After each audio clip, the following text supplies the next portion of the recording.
ibidukikije inkingi y'iterambere rirambye. Buri wese afite inshingano yo kubungabunga ibidukikije, yaba amazi, umwuka duhumeka, isanzure, ubutaka, ibishanga, amashyamba, urusobe rw'ibinyabuzima n'ibindi bifitanye isano nabyo. Ibidukikije inkingi y'iterambere rirambye ni ikiganiro cy'ikigo cy'igihugu cyo kubungabunga ibidukikije REMA. Ndabasuhuje inshuti bakunze b'ikiganiro ibidukikije inkingi y'iterambere rirambye cy'ikigo cy'igihugu cyo kubungabunga ibidukikije REMA ku bufatanye na Minisiteri y'Ibidukikije. Nyuma y'aho hasinywe amasezerano i Montreal muri Canada, Montreal Protocol agamije gushishikariza ibihugu gufata ingamba zo guhangana n'ubushyuhe bukabije ku isi, i Kigali hateraniye inama kwa 15 Ukwakira mu 2016 ihuriza hamwe ibihugu 198 birimo n'u Rwanda ngo aya masezerano avugururwe. Ibi bihugu byahurije ku mwanzuro w'uko bikwiriye gukora ibishoboka byose hakagabanywa ubushyuhe bw'isi ho dogere Celsius 0.4 mbere y'uko iki kinyejana kirangira. Byakubiye mu masezerano avuguruwe yiswe The Kigali Amendment to the Montreal Protocol, aho ibihugu 127 mu 198 ari byo bimaze gushyira umukono kuri aya masezerano.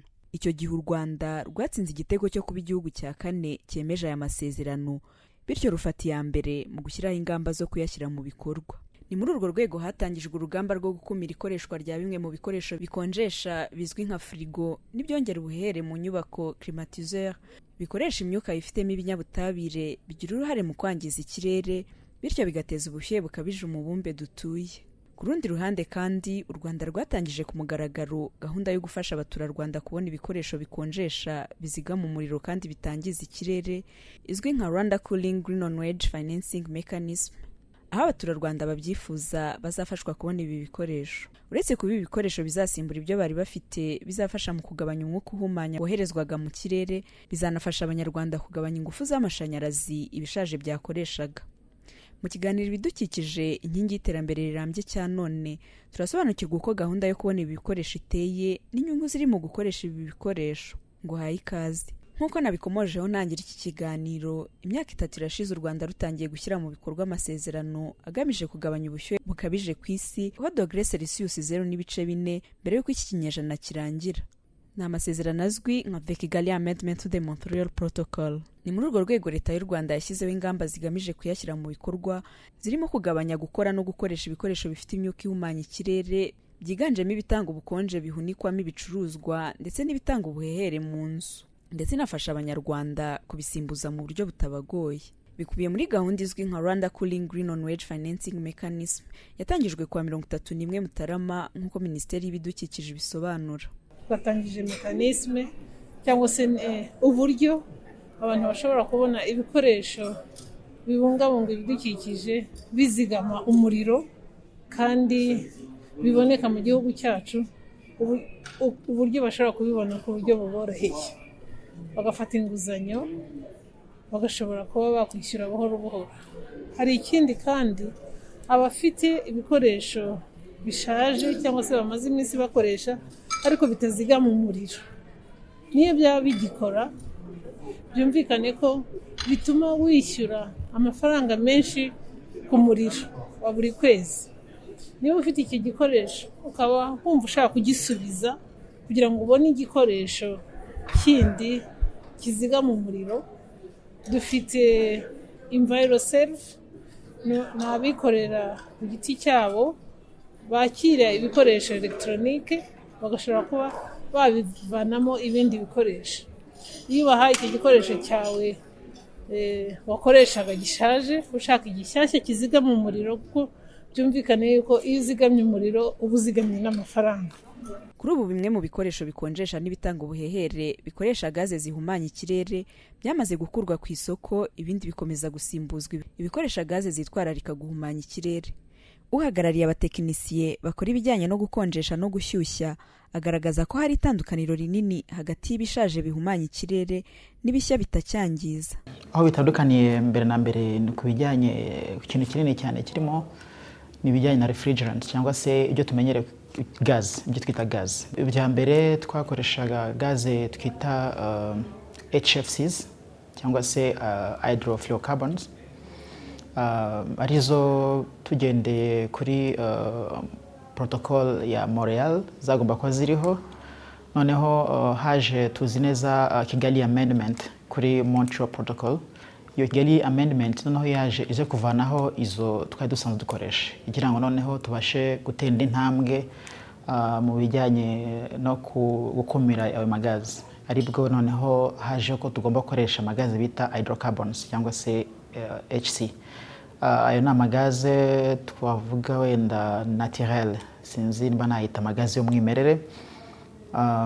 Akaba yo noneho ari gaze n'ubundi zisanzwe ziri muri environment cyangwa se zisanzwe n'ubundi ziri mu bigize environment, aho nta impact zigira ku bijyanye no kwangiza akanyuzo ka ozone. Uretse n'ibyo noneho hiyongeraho n'akandi karusho nuko ibikoresho bikoresha izo refrigerant cyangwa se ayo magazi bigira undi mwihariko w'uko bikoresha umuriro muke cyane. Inyungu ziri mu gukoresha ibi bikoresho bitangiza ikirere ntizigarukira ku kurengera ibidukikije gusa. Gukoresha ibi bikoresho binafasha mu kuzigama amafaranga yagenderaga mu kwishyura umuriro kuko bidatwara umuriro mwinshi ugereranyije n'ibishaje byangiza ibidukikije, nk'uko tubibwirwa n'umuyobozi wa gahunda ya Rwanda Cooling Initiative yakoze iyi gahunda ya Rwanda Cooling Green on Wage. Iyi gahunda ifite inyungu nyinshi. Inyungu ku bazayikoresha harimo ko noneho bazagura ibyuma bikonjesha amafrigo n'amaklimatizeri bikoresha umuriro mukeya ugereranyije n'ibyo wenda bari basanzwe bafite. Ibi ngibi rero bikaza bikoresha umuriro mukeya ndetse bikanakoresha amagaze atangiza ibidukikije. Ayo magaze atangiza ibidukikije ni nayo afasha ko na bya byuma n'ubundi bikoresha umuriro mukeya. Ariko rero noneho inyungu ku gihugu, ku isi yacu, nuko ayo magaze atajyangiza ibidukikije. Ayandi magaze twakoreshaga igihe iyo kigeze agafungurwa akava muri icyo cyuma, ubundi abamo ntavamo, ahora amazengurukiramo akamaramo imyaka 10. Ariko iyo avuyemo nk'umutekinisiye yaje kuyikora frigo yapfuye, akenshi araza kongeramo gaze, akenshi bikamusaba kubanza kureka yindi gasohoka. Rero yisohotse ifite ubushobozi bufata ubushyuhe cyane. Iyo zibaye nyinshi rero zizuzuza ubushyuhe ku isi yacu, isi yacu irushaho gushyuha. Mu rwego rwo korohereza abaturarwanda kubona ibi bikoresho, Leta y'u Rwanda ibinyujije mu bufatanye n'inzego zitandukanye zirimo amabanki yashyizeho uburyo bwo kubifata mu buryo bw'inguzanyo zishyurwa buhoro buhoro. Ku ikubitiro iyi gahunda izahera ku bakorera umushahara w'ukwezi nk'uko umuyobozi mukuru wa banki ya Kigali abisobanura. So icyo iyi initiative izadufasha gukora, tuzajya dukorana n'abanyamishahara b'abakiriya b'amabanki, cyane cyane muri product zakorana GT Bank natwe nka banki ya Kigali. Abantu bashaka kugura ibyo bikoresho birondereza amashanyarazi nka frigo, nka izindi appliances, bazajya aho bashaka kwigura. Hari companies tuzakorana. Icyo tuzafasha umuntu kuko tuzi ko iyo murebye abantu bafite frigo mu Rwanda ni bake cyane, abantu batarenga 100,000 y'amago yo mu Rwanda. Kandi mu minsi iri imbere ukuntu tubona ko abantu bagenda bagira ubushobozi bazabajya bakenera ibyo bikoresho, turashaka kuborohereza uburyo babibona batagombye kwishyura. Wenda hari zigura 500, hari zigura n'amafaranga arenze kandi umuntu ntabwo aba yafite. Tuzajya tumwohereza kandi ntabwo tuzajya tumuca amafaranga kugira ngo ayigure. Azajya agenda application ye iba approved, tuzahita dushyira amafaranga kuri konti y'umuvanda, wenda ari Akagera Business Group Hotpoint, hanyuma umukiriya wacu abone ibyo bikoresho. Kuko twibaza ko mu myaka iri imbere abantu benshi cyane, amago menshi cyane mu mujyi no mu byaro, ko abantu basigaye bafite amashanyarazi bazakenera ibyo bikoresho. Ikigo Envirosave gisanzwe gikusanya ndetse kikanagura imyanda ituruka ku bikoresho by'ikoranabuhanga bishaje, nacyo kizatanga umusanzu wacyo muri iyi gahunda, aho kizajya cyakira ibikoresho abantu bari basanzwe bafite bagahabwa ibishya. Umuyobozi w'iki kigo arabisobanura. Envirosave zafite uruhare rukomeye cyane cyane mu kwakira ibikoresho bishaje. Ubundi iyi program ntabwo yabaho ibyo bikoresho bishaje bitakiriwe, kuko nubwo hari ibishasha turimo kubona, ariko hari ibyo abantu bari basanzwe bakoresha.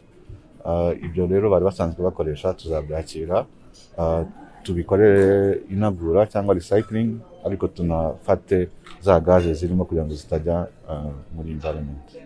Tuzaba dutanze umusanzu ukomeye kuko muri ibi bikoresho bishaje, usibye ko byanatwaraga umuriro mwinshi, ariko harimo n'ubumara. Ubwo bumara rero dufite imashini zibufata kugira ngo butajya kwangiza ya kushe ya ozone tuvuga. Bamwe mu bemerewe gucuruza ibi bikoresho bagaragaza ibyiza biri mu kubikoresha. Ubundi air conditioners cyangwa se climatiseri zikoresha amagaze. Hari gaze zikoresha kugira ngo zitange ubukonje. Izo gaze zikoze mu ma produits chimiques cyangwa se ibinyabutabire. Ibyo binyabutabire rero hari ibigira ingaruka ku bidukikije, usibye ko ubu ngubu hari gaze nshyashya yaje R32. Iyo R32 ifite ubushobozi bwo kutangiza ibidukikije cyangwa se imirasire y'izuba kurusha izo zindi zakoreshwaga mbere bitewe n'ibiyikoze.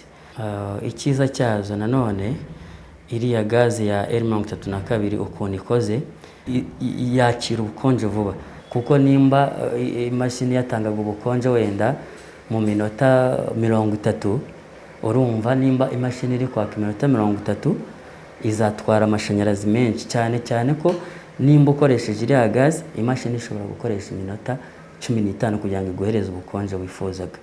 Icyo gihe niyo inyungu irimo mu gukoresha izi climatiseri nshyashya turi kuzana zikoresha iyo gaze ya R32. Ku rundi ruhande kandi nta mpungenge ku buziranenge bw'ibi bikoresho nk'uko Rwanda Cooling Initiative ibigaragaza. Yego, icyo ni nacyo kintu nyamukuru buriya. Hari abaturage baba bishoboreye kwiyishyurira badakeneye n'iyo nguzanyo, ariko aragenda akagera aho bacuruza, buri mucuruzi akamubwira ati iki ni cyiza bitewe n'inyungu y'umucuruzi. Ariko noneho ikintu twakoze nuko aya mafrigo azajya aba ariho ikirango cya arakurgo. Nagera mu iduka agiye kugura azajya abona icyo kirango kiriho cya arakurgo. Ahantu hose azajya abona icyo kirango cya arakurgo, ni ukuvuga ko iyo frigo yarebwe ikemezwa na REMA ko yujuje ubwo buziranenge kandi ko izigama umuriro, itangiza umuriro. Ese wari uzi ko gazi zizwi nka hydrofluorocarbons zikoreshwa muri bimwe mu bikoresho bikonjesha nka firigo n'ibitanga ubuhehere nka climatiseri zangiza akayunguruzo k'isi, bigatuma ubushyuhe bw'isi bwiyongera? Ubushakashatsi bwakozwe na kaminuza yo mu Bwongereza mu mwaka wa 2018 bugaragaza ko umuntu wese ukeneye igikoresho gikonjesha gikoresha izo gazi aramutse agihawe hatitawe ku bafite ubushobozi bwo kukigura mu mwaka wa 2050 haba hamaze gutangwa ibirenga miliyari 14. Ibi bikaba byagira uruhare mu izamuka ry'ubushyuhe bw'isi kubera imyuka ihumanya ibi bikoresho byohereza mu kirere. Wari uzi ko se guhindura ibikoresho hagakoreshwa ibiziga mu muriro ndetse bikoresha gazi zitangiza ikirere byagira uruhare mu kugabanya ubushyuhe bw'isi bikanakoreshwa mu buryo burambye? Nahanshoreje ikiganiro ibidukikije, inkingi y'iterambere rirambye cya none, naho ubutaha. Ibidukikije, inkingi y'iterambere rirambye ni ikiganiro cy'ikigo cy'igihugu cyo kubungabunga ibidukikije REMA.